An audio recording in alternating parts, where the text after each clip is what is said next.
Okay, I think we're running. Let's get our little light bulb on the show. Welcome to Evolution Hour here on the 26th of January,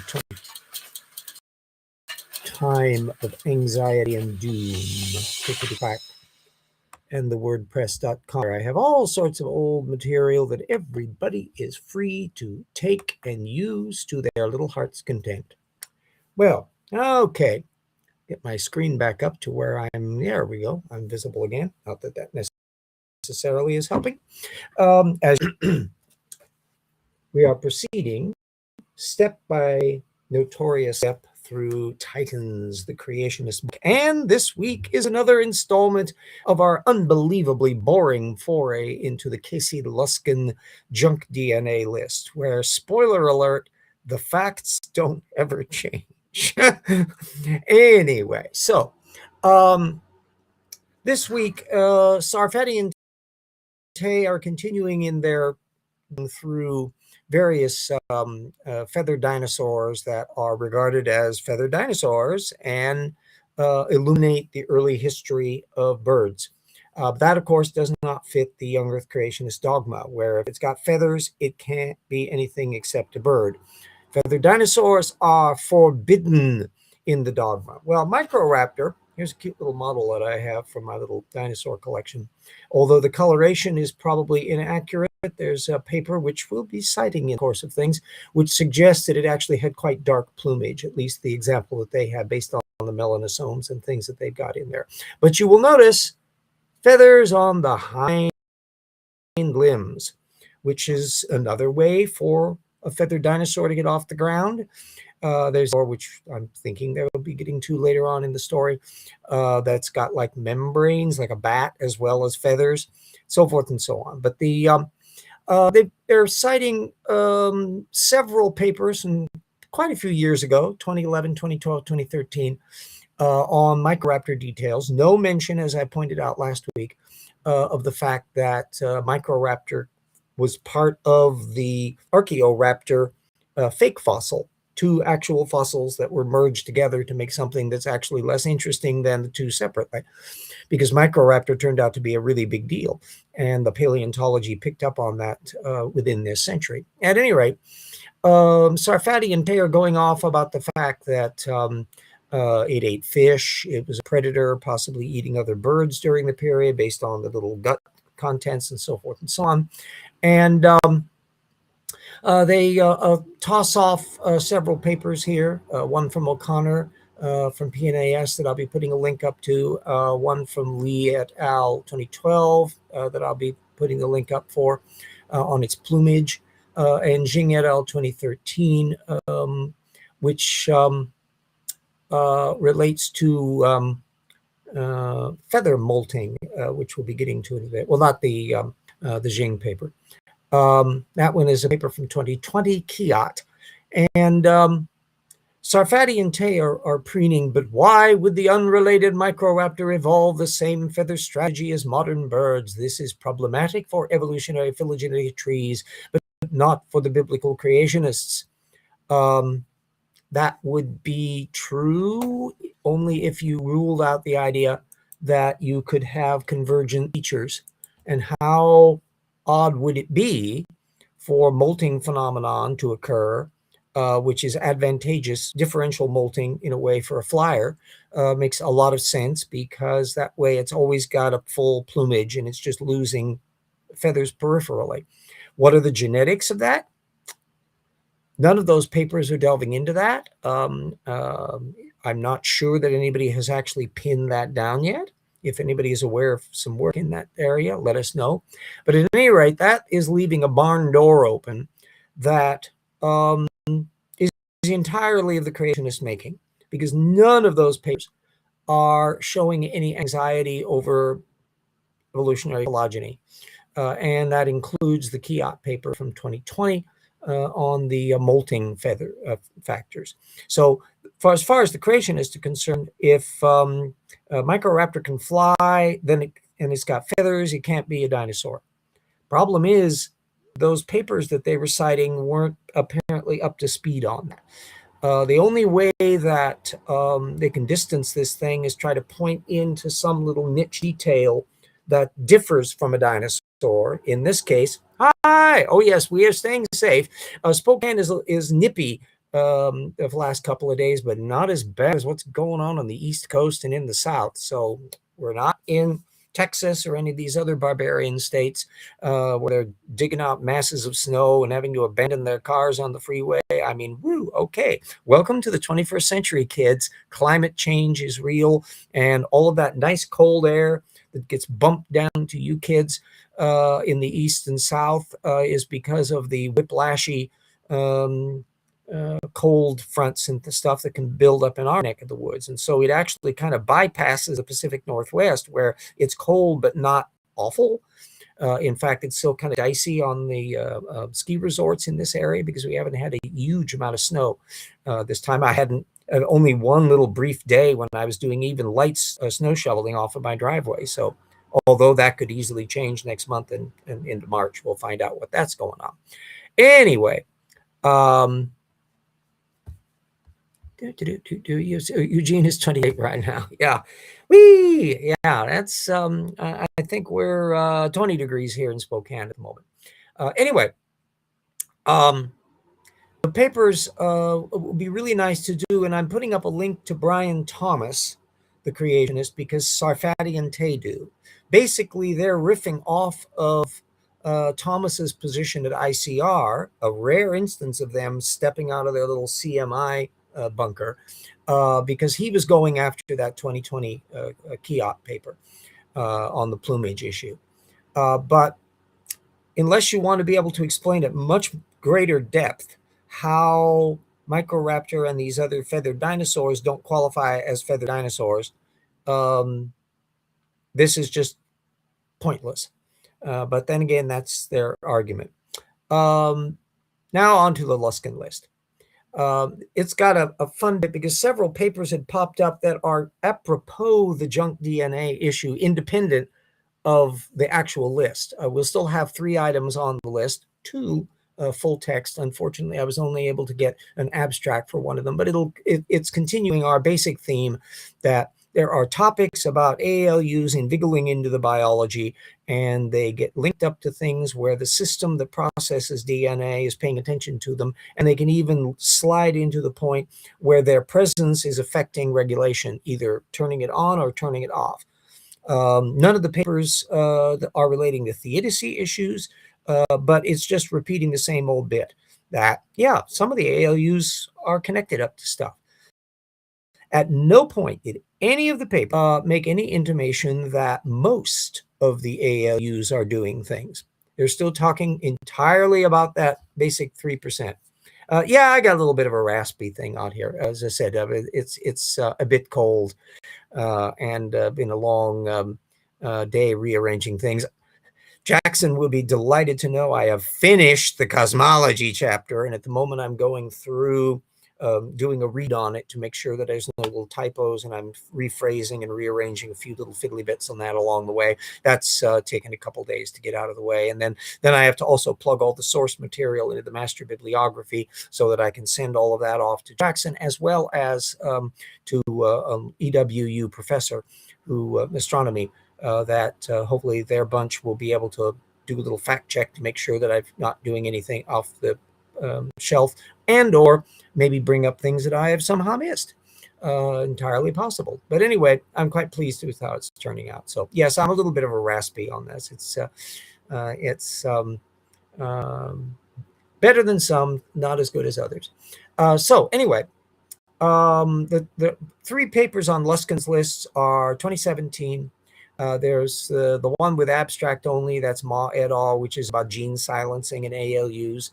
And it's related to that sense-anti-sense binding affinity that ALU has that figures into why primates have no tails. Then there's a paper from Goldberg et al. That one will be a full text relating to the alternative splicing issue. And Chad Deva et on mirroring ALU regions that are thought to interact in humans. Again, they're talking about like 3%-ish range of how many ALUs are involved. which is entirely consistent with the stuff that we've been pointing out over and over and over and over and over again. There is so far zero smoking gun for any science paper that is taking the position that most, let alone nearly all, let alone all of that junk DNA is actually doing something. And apart from the little brief foray within code that intelligent designers were riffing off of, that has not changed one iota with any of these new papers. Just adding them on the list, but we'll keep at it. We will go through every bloody listing on the thing. And this will provide lots of background information that anybody that wants to look at the papers can take a look at them and go, oh, isn't that interesting? Isn't that wonderful? Anyway, we have two little delicious side reliefs here because there was a thing that just popped up just last December from McDiarmid at the Discovery Institute, which was, quote, Casey Luskin on the rising tide of intelligent design research. Think we'll win against this evil administration. I am cautiously optimistic, but then again, I'm a cockeyed optimist. Remember, the Trumpistas are not a majority of the population, even though he won the vote fair and square, but that's because a lot of people just stick out. They just stayed out who voted for Biden in 2020. And then there's something on the order of 100 million people who are potentially registered voters that don't vote. So they're going to learn with bitter lessons exactly why there's a reason why you have to pay attention to who's in the Senate and who's in the House and who's in your state house and who are on school boards and who's in your attorney generals and who is president of the effing United States. The vaulting arrogance and incompetence of the Trump administration is riling an awful lot of people up all over the place. Now, hopefully we can slide in through this without violence being provoked, because that's exactly what Trump and his enablers want. They want people to react in a way that they can squash it down and declare martial law and go all nice Third Reich authoritarianism. That's part of the attitude that you see in that group circling around with the Federalist Society and Project 2025 and all of that stuff. I mean, this was stuff we were warning people about. And people that this was going to be on the agenda when you have no guardrails around the increasingly demented Mr. Trump. But we're stuck with it for the moment. It's shredding our lies. It's forcing other countries to come together in ways that will render us irrelevant in the long term. But we'll work it out. Trump made an enemy of the NRA.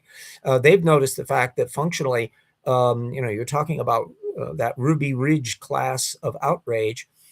From the idea that a law-abiding gun-toting, legally gun-toting citizen can be gunned down in the street by the Gestapo, which is exactly what's happening. And at least some people in the NRA are rigorous ideologues enough to actually stick with their rigorous ideology in this matter. So interesting.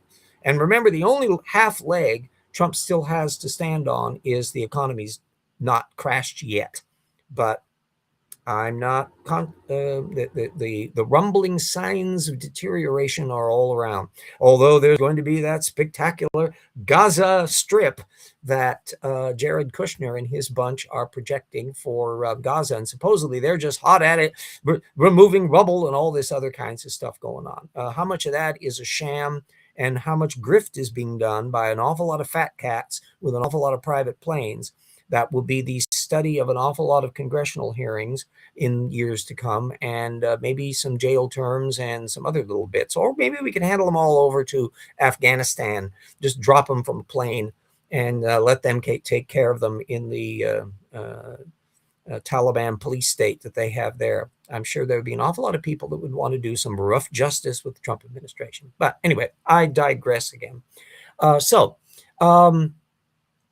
This puff piece on the tremendous amount of progress in the research agenda that the Discovery Institute is supposedly doing is just hallucination.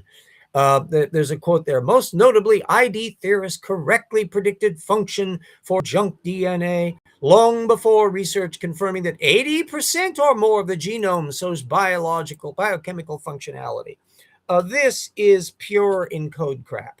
And it wasn't true at the time. And they have been explained that that's not true now. No, there's not that level of functionality in any fundamental way. But yet they're sticking with the mantras. And this is putting the Discovery Institute in the same level of just mantra that you find with Kent Hovind in his blather, or flat earthers. Funny that the NRA might be our saving grace. Well, I'm like Marjorie Taylor Greene. They're not exactly ones that I hold in want to cuddle up to, but nonetheless, there are people who are principled crazy people who really believe the things they believe. In the same group that, they're obsessed with the Epstein files, and partly rightly so, even though the kinds of vast conspiracies they were imagining that would only net Democrats turned out to be maybe largely Republicans, because the stonewalling is all going on in the Trump administration. And when you get an ideologue like that, there's like a bridge too far when things aren't working well. Plus, gnawing down in the backyard of lots of Trumpista brains will be what everybody is experiencing, that prices are not going down.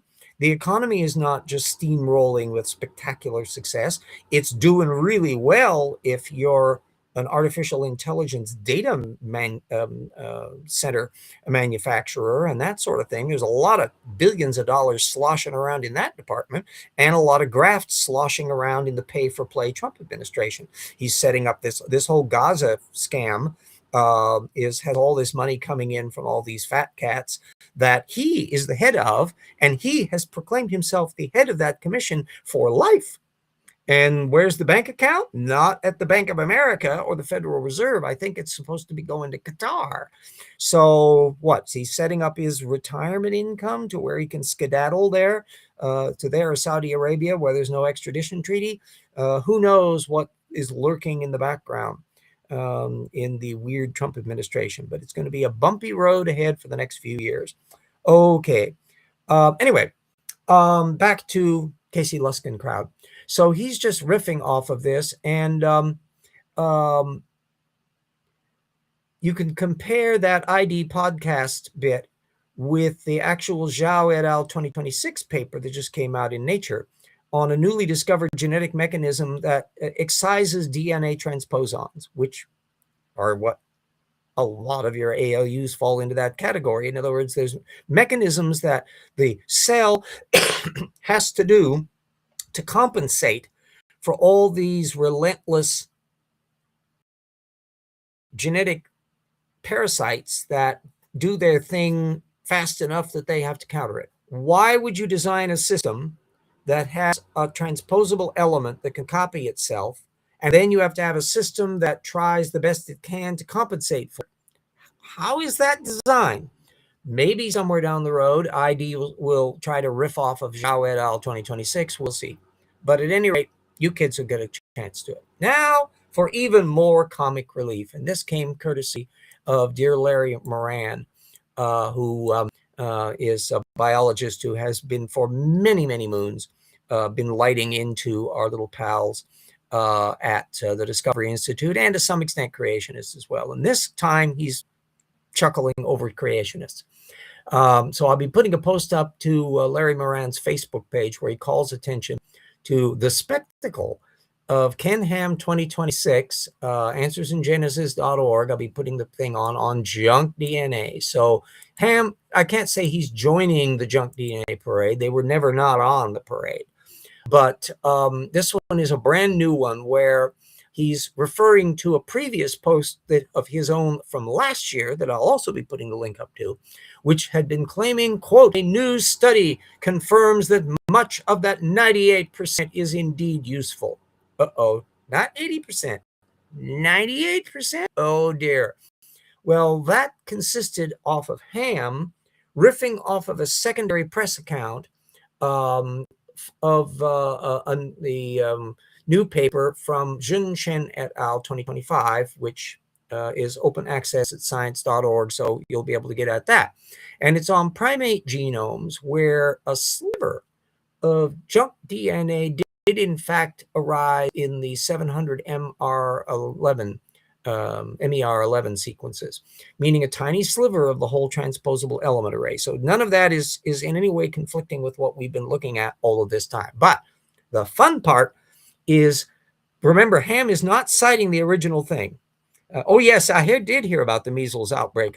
Joel Duff did a thing on it. I haven't watched it, but nonetheless, surprise, surprise, people that don't do vaccines on communicable diseases that used to be a terrible problem, golly gosh, will have some communicable diseases. Aw, boo, boo, I'm so sorry. Except, of course, it can affect people who are not crazy and stupid, and affect kids and others, and we're seeing rise in death toll and all the rest, all because a bunch of feckless senators decided to rubber stamp Trump's idiocy and put RFK and their gang in charge at CDC and all the rest.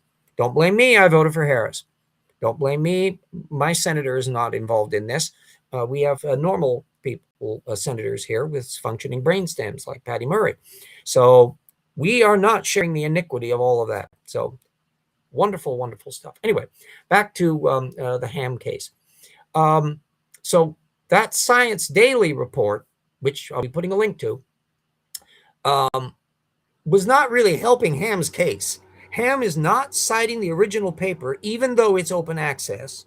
He's riffing off of a secondary account. But in that account, they were saying, quote, transposable elements, TEs, are repetitive DNA sequences in the genome that originated from ancient viruses. Over millions of years, they spread throughout the genome via copy and paste mechanisms. Today, transposable elements make up nearly half of the human genome. While they were once thought to serve no function, recent research has found that some of them act like, quote, genetic switches, unquote, controlling the activity of nearby genes in specific cell types.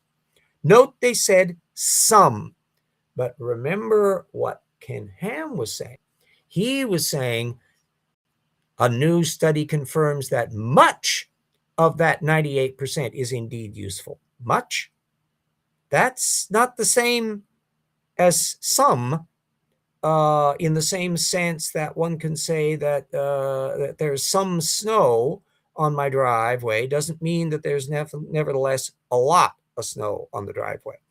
And so it's yet another example of good old Ken Ham doing his darndest to either misrepresent the sources he reads, or he's too clueless that he can't tell the difference between one word and another. It's a toss-up either way.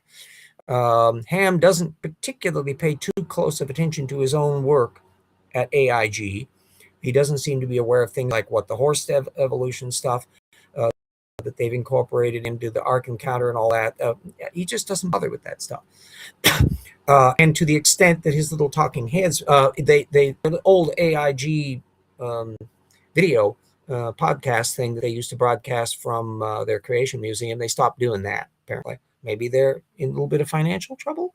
In fact, from what Joel Duff has been looking at with the Ark Encounter and their things, even though they're spending a lot of money on these new Tower of Babel thing, and I guess they're expanding a zoo and stuff, but maybe the wrong time to do it, because it looks like they're not exactly doing gangbusters on admissions, which is not an unusual thing across the board. I mean, Disneyland, the Disney parks, a lot of these places are pushing the boundary layer of overpriced and under entertaining.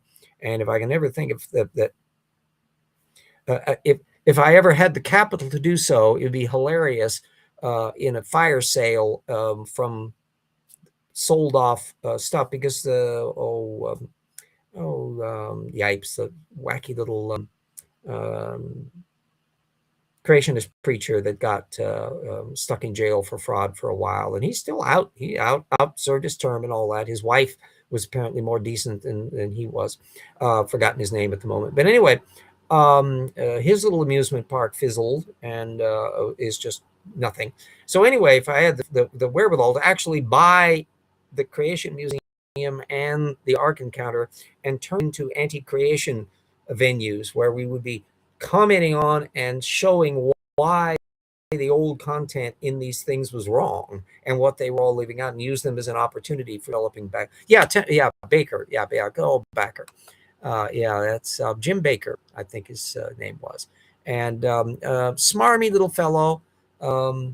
His wife, too much makeup and that, but she at least was showing a surprising amount of Christian decency to like people with AIDS and the like, in a way that her sleazeball husband really wasn't. So I think they got a divorce out all of that. But at any rate, it's an interesting world that goes on in that mega church media obsessed version of Christianity that does more in front of a camera and their bank account and their private cushy planes and all that kind of stuff that they have attended to. Copeland is an example of that still. They're kind of like the equivalent of Donald Trump in that same mode. And we'll see how well a lot of them do in a depression economy, because none of them have operated in a depression economy.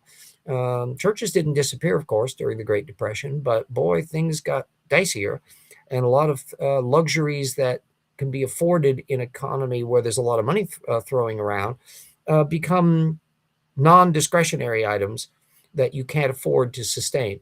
So whether or not a lot of these arrogant flim-flam churches will find the gravy train drying up, and if they've invested a lot of their money in the stock market, and better yet, crypto, an awful lot of them may fizzle. We'll see whether that is also the case with Joe Rogan and some of these other Hanyaks once the shit starts hitting the fan. Anyway, thank you for the backer reference in there. Yeah, it's such a broad field, and there's so many little cross connectors.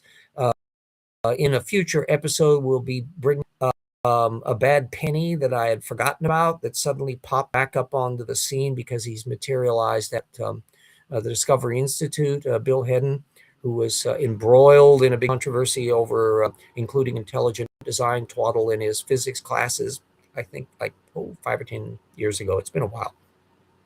Anyway, he has come back with some just gobsmacking stuff that we'll be putting a discussion on in a future episode. That's spoiler alert on that. Anyway, let me thank our dear patrons who are sticking with the old RJ through the thin and thin of the moment.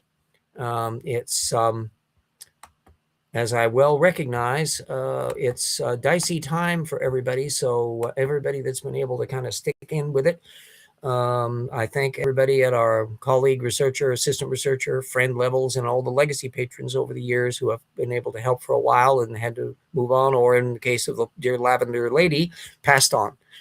So we do what we can, and we slog along the best we can. And so far, we are still slogging. We'll be busy finalizing and organizing the Rocks Were There Too. I got to get on to Jackson's chapter, sorting out an awful lot of material, triaging and tidying up. There's an awful lot of stuff. Plus the fact that in betwixt Volume 1 and Volume 2, there has been a hell of a lot of science. And trying to bring that in, plus a hell of a lot of dumb creationist posts and material involving the rise and fall of Gunter Beckley at the Discovery Institute, and all of that. So there's a lot of material that has gone under the bridge, under the water under the bridge with that we want to include, so that anybody getting Volume 2 will be caught up to speed on the state of the art at the time, as we did with Volume 1. And I would say there's easily a dozen or more examples of where we're bumping into topics that we brought up in Volume 1, and we'll be alluding to, well, here's the expanded material that has come along since then. So anyway, it keeps me busy. And I do enjoy all of our stuff. I will be looking forward to getting warmer here. It's a squeaker to get the oil furnace through until spring and summertime. And I've also got to get new glasses this year, which is time for a license renewal. And I'm not in blind as a bat mode on that, but yeah, it's by the time I get my optical test and all that in new glasses in September, I'll be in need of it. So one thing after another, expenses after another. One of these days we'll be ahead of the game, maybe. So let us put up our little cute advert for Rocks Were There Volume 1.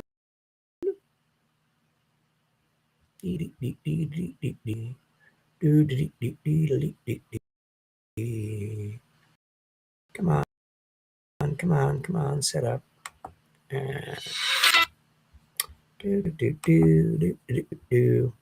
Sometimes my little steam-powered unit takes a bit to bring the video up to speed.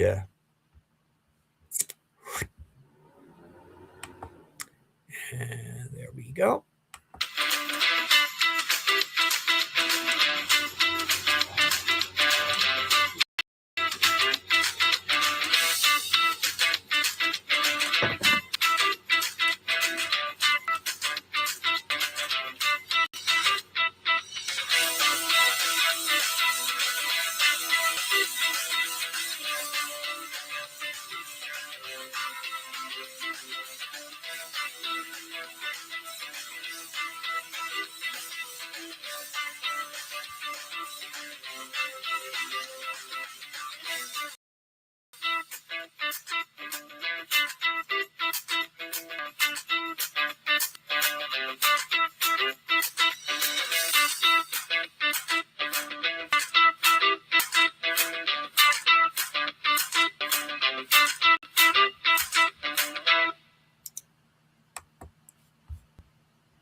Oh, sorry to hear that. Cataract surgery. Yes, my niece had to have some of that done, and other such. But we will. I guess if it was really ideal, all of it would be useful. Yeah. That's actually the take-home point for both young Earth creationists, old Earth creationists, and intelligent design, is that if their models, their version of the world, were as real and true and fantastic as they are so sure it is, good gravy, they would really have the top end of the game. They would be just vomiting technical papers on the genetic code where they are illustrating how specified complexity applies, and they would be predictively anticipating things in an active way. But that isn't happening. It hasn't been happening for decades now. The intelligent design gang were lighting into these things back in the 1990s. And the fact that they are not paying attention to that kind of material, there's no such thing as an intelligent design systematics. That's just off the scope. Even people who theoretically could have done that, like Gunter Beckley, never gave a stab at it, which means only young Earth creationists are trying to do that. And they, of course, are saddled with the messes of their own making because they have to figure out what data they need to leave out in order to maintain their fixed kinds. It's a mess. And we'll be showing exactly that same lack of progress in the cosmology chapter, where a small bunch, handful literally, Jason Lyle, Russell Humphreys, Danny Faulkner, John Hartnett. It's a small club of current people and a few other, Wayne Spencer, and there's a few others knocking around the periphery on there, Jonathan Henry, that are wheel spinners par excellence, or goalpost movers. That's another factor. And then, of course, you got the cranks over in the corners, the David Capeges. He keeps popping in on things, just griping all the time. You can see why he was such an annoying jerk when he was at Jet Propulsion Lab. Then, of course, the secondary apologetics that floats around the edges. Jake Hebert and others kind of weigh in on these topics every once in a while. But it's a relatively niche area, and it's a very scattershot element, as opposed to the stuff that they get in with biology and paleontology, where it's just Cambrian explosion and bird evolution and Lucy's knee and Piltdown man and Nebraska man. I mean, it's trope that are just vomited with monotonous regularity, whereas it's a thinner field, and that very thinness is kind of interesting. Plus the big transformations that have taken place, where if you look at old style creationism of the Henry Morris, Duane Gish era, they are saying a whole bunch of things about no exoplanets at all, And the idea of dark matter, dark energy, this is all just preposterous in old style young earth creationism. But move into the 21st century, and the facts have become so impossible to ignore that they really have to maneuver around it. So no major creationist is trying to say there aren't any exoplanets, even though from the Henry Morris Duane Gish era, they were absolutely certain they couldn't exist, both observationally and scripturally, that the Bible precluded such a thing. Well, sorry, boopity doop. And so it's been a matter of goalpost moving and bringing up topics and then kind of filtering away and running off elsewhere. Meanwhile, the astrophysical community is just going gangbusters. And one neat thing that has been very helpful to me in writing this chapter is the fact that virtually all of the technical literature is open access. So monthly notices of the Royal Astronomical Society and astrophysics and astronomy, the Astrophysical Journal is just a slew of them that even the most recent of papers on them are all open access. It's just yay. So we can really delve into the weeds on the nuances and details of these things to pull all the pieces together. And there's so much stuff on discovering population of 3 stars and Herberg-Harrow things and galactic filaments being thrown out and colliding galaxies and stuff that you just can't be crammed into that time frame no matter how they work it. Hello, Purple. So all of that's going to be a monster of a chapter that will cover an awful lot. Plus, major material delving into the day 4 speed bump, which is a problem for not just young Earth creationists, as it turns out. Ross and company crash and burn on this one as well, as we'll be seeing when we compare notes with their varying versions. And a major thing on the whole anthropic reasoning fine-tuning argument that I'm amazed has what legs it has, because when you really start delving into the background details, you find out, no, actually, it's not the way they think. And so it's going to be a lot of fun. So yes, I'm fairly sure I can't exist. Yes, yeah. I'm undecided about whether I exist or not. You know, I'm solipsistic about my solipsism. How about that one for meta? We'll proceed on that front there. So everybody that's in places where weather is crappy and ice is crappy, not the frozen type,